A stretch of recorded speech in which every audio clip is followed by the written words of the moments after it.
એવી છે કે આપણે સંજયભાઈનું જે પ્રકરણ રહ્યું ને જુનાગઢનું, હા એમાં ઈ સમાધાન આ લોકોએ કરી લીધું છે. બીજું ભલે ને કરી પણ મારા ભાઈ તમે વાત સાંભળો. મને પેલા સાંભળી લો પછી તમે કહેજો. જુનાગઢ અને ગોંડલ વિસ્તારમાં લાંબા સમયથી ચર્ચામાં રહેલા ગણેશ જાડેજા અને રાજુ સોલંકીનો પરિવાર વચ્ચેનો વિવાદ માત્ર કાનૂની નહીં પરંતુ સામાજિક મુદ્દો બની ગયો છે. મે 2025માં જુનાગઢના સંજય સોલંકીએ ફરિયાદ કરી હતી કે તેમને રસ્તા પર થયેલી બોલાચાલી બાદ ગણેશ જાડેજા અને તેમના સાક્ષીઓએ હુમલો કર્યો હતો. તેમને જબરદસ્તી કારમાં બેસાડી ગોંડલ લઈ જઈ માર માર્યો. આ મામલે ગણેશ જાડેજા સહિત 8 શખ્સો સામે હત્યાની કોશિશ એટ્રોસિટી એક્ટ હેઠળ ગુનો નોંધાયો હતો. આ ઘટના બાદ દલિત સમાજમાં ભારે રોષ ફેલાયો છે. ગોંડલમાં દલિત સમાજનું ત્યારબાદ મહાસંમેલન પણ યોજાયું હતું, જેના કારણે કેસ વધુ સંવેદનશીલ બન્યો છે. પછી કેસમાં નવા વળાંક આવ્યો જ્યારે પોલીસે રાજુ સોલંકી અને તેમના પરિવાર સામે ગુજસીટોક હેઠળ કાર્યવાહી કરી. તેમને ગુનાહિત પ્રવૃત્તિઓ સાથે જોડ્યા. બંને પક્ષો સામે કેસ ચાલતા રહ્યા અને લાંબા સમય સુધી કોર્ટમાં સુનાવણી થઈ. તાજેતરમાં જુનાગઢ કોર્ટમાં ગણેશ જાડેજા અને રાજુ સોલંકીના ભાઈ એકબીજાને હાથ મિલાતા દેખાતા સમાધાનની ચર્ચા શરૂ થઈ છે. સાથે જ સોશિયલ મીડિયા પર કથિત ઓડિયો વાયરલ થયો છે, જેમાં સમાધાન, વકીલની ફી અને ખર્ચ અંગે વાતચીત હોવાનો દાવો છે. આ ઘટનાએ ફરીથી આ વિવાદને ચર્ચાનું કેન્દ્ર બનાવી દીધું છે. બોલો વકીલ સાહેબ. મજામાં ભાઈ? મજા મજા સાહેબ, બોલો બોલો. ઓલા સંજયભાઈ પંડિતે તમને નોટિસ મોકલી છે. હા એટલે વાત એવી છે કે આપણે સંજયભાઈનું જે પ્રકરણ રહ્યું ને જુનાગઢનું, હા એમાં ઈ સમાધાન આ લોકોએ કરી લીધું છે. બીજું ભલે ને કરી પણ મારા ભાઈ તમે વાત સાંભળો. મને પેલા સાંભળી લો પછી તમે કહેજો. હા હા હા એટલે એમાં સમાધાનમાં સંજયભાઈ વિરોધ નથી કરતા કે ભલે સમાધાન કરી લીધું તો કે આપણી ફી હા તમારી જે ફી હોય, વ્યવહારિક ફી હોય મારા ભાઈ, આપણે એટલે એમ ભેગા છે, કોઈ વિરોધમાં નથી રમતા. મારી વાત તમે સાંભળો. પેલા મારી વાત લડવું હોય તો ભેગા છે અને સમાધાન કરવું હોય તો ભેગા. લડવું સમાધાન કર્યું ભાઈ. મારા બાકી સમાધાન કરવા વાળો માણસ જ નથી, બરાબર. મારી વિરુદ્ધમાં ખોટી ખોટી ફરિયાદો કરી સમાજે, બે દિન લુખાવે, એટલે આપણે સમાધાન કરી નાખ્યું. બાકી હું સમાધાન કરવા વાળો માણસ નથી, બરાબર. મરી જાવ તો ન કરું, પણ કંટાળી ગેરું દિનેશભાઈ, બરાબર. બીજું આપણે 1 રૂપિયો નથી લીધો, મફતમાં સમાધાન કર્યું. 1 રૂપિયો લીધો મારે, બરાબર. એમાં એવું છે, સમાધાન તમારે ભલે ને કરો, એમાં અમે ક્યાં વિરોધ કરી સમાધાનનો? હા આ સવાલ જ નથી. પણ વકીલ તો એનો ચાર્જ માંગે ને, એમાં ખોટું એનું. કઈ વાંધો નહીં, આપણે વાત થઈ ગઈ ને વકીલ ને, ક્યાં ના પાડ્યું.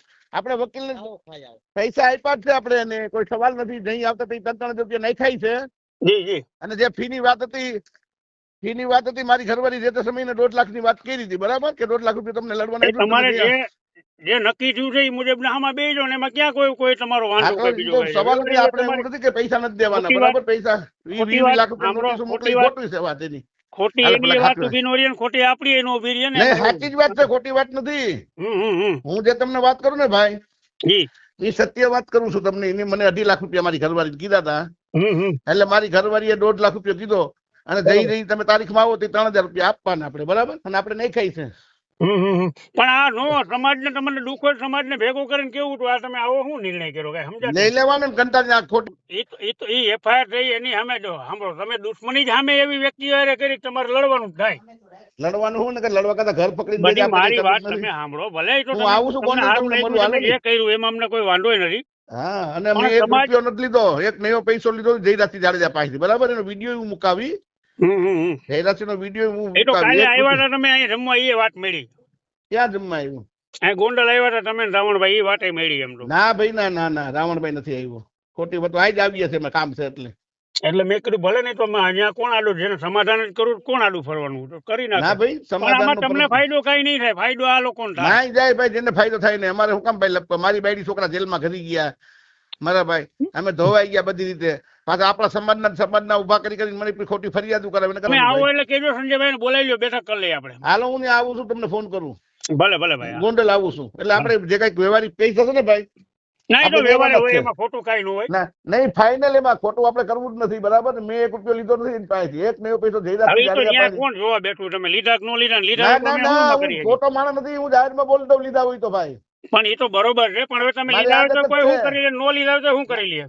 નહીં, આપણે પૈસા નથી લીધા. સંજયભાઈ કહેતા ને કે 2-3 કરોડ રૂપિયા તમે કમાણા હોય તો 100% પૈસા આપું. એ તો કઈ વાંધો નહીં. હવે એ ક્યાં હોય તો બરોબર, એ તો પુરાવાની વાત છે. લીધા હોય તો અમારે એની કોઈ મતલબ નથી ભાઈ. મેં ત્યાંથી 2 કરોડ લીધા હોય ને, 1 કરોડ લીધા હોય તો મને 5 લાખ રૂપિયા એમને દાંત કાઢી. અમે ક્યાં તમને કઈ રીતે લીધા કે નો લીધા? સમાધાન લીધા હોય તો ખાલી હા એમાં એ હાસુ છે. હમ એ લપટ નથી કરવી લાંબી. હું કેમ ભાઈ આ ગધેડીના વાહે પડી ગયા ખોટા અને ખોટું મારે ભાઈ રોજ ઉઠીને બાંધવું. અમારે કાયમી એને કદાચ દુશ્મની રહી હોય ને યાર તમારા હિસાબે. તમારી ભેગો હું છું ને ભાઈ, જરૂર પડે કહેજો હું હાજર ના નહીં. રે ના, અમે તો લડી લેવું, મજા કરો ને ગોંડલ. હા બસ તમારે જરૂર પડે અમે બેઠા છીએ, બોલાવી દો, નો આવું તો મને કહો છો. એક છોકરો મરી ગયો, આ છે તે છે, કાંઈ વાંધો નહીં, હાલો ને જે થયું પૂરું કરો ને ભાઈ. હા હા એ ઓલો છોકરો મરી ગયો મકવાણો બિચારો. હા એની આર્થિક મદદ કરવાની ઈચ્છા તો આ ખરી પણ મારી જયરાજજી પાસે ને સમાધાન થઈ ગયા પછી પાછા ફરી જાય છે ને ટેવ છે. આપણે શું કામ છે પણ મારે હા, ક્યાં અમે કામ તો છે એની ભાઈ? જયરાજસિંહ ની આખી નસલ ને ઓળખી છે, એટલે તમે નહીં ઓળખતા હોય, અમે તો ઓળખી છીએ. બધી વાત દિનેશભાઈ રેકોર્ડિંગ સાચી. થતું હોય તો જયરાજસિંહ ને સંભળાવી દેજો મને યાદ જ નથી ભાઈ. કે દિનેશભાઈ આમ કહેતા હતા, હું આની નસલ રહી ને ભૂલી હા. જાય છે એવું છે. હા ઠીક છે, કાંઈ વાંધો નહીં, તમને જે સારું લાગ્યું એમ. હો ભાઈ, ના એ તો કોઈ સવાલ નથી ભાઈ. તો અમે તો લડી છીએ ને લડવાના છીએ, તમારા કારણે દુશ્મની થઈ છે, લડશું, બીજું શું હોય. મારા કારણે હું દુશ્મની તમારી પહેલાથી જ આવી આવે. મારા કારણે કેમ ભાઈ દુશ્મની? તમારા કારણે દુશ્મની થઈ, મારે ની યાર હા. કાંઈ નહોતું. મારા કારણે શું કામ? તમને માર્યા તેને નાગા પોવા ના, કરી. મને એને કેવરાયું ના, મને એના કોઈ નહીં. ગોંડલમાં ના કોઈ ભાઈ જેદાદ તમને નથી માર્યા હતા, ને મને મારવા સવાલ જ વાળું. મને તમને રાજુભાઈ. રાજુ સખિયાને માર્યા હતા. મને તો મને ઠીક છે, મારે તો હું તો મારી સામે સામું ન કરતા જ જોવાય. ગયો. ગોંડલમાં કોઈ ના. ન જોઈ શકે રાજુભાઈ.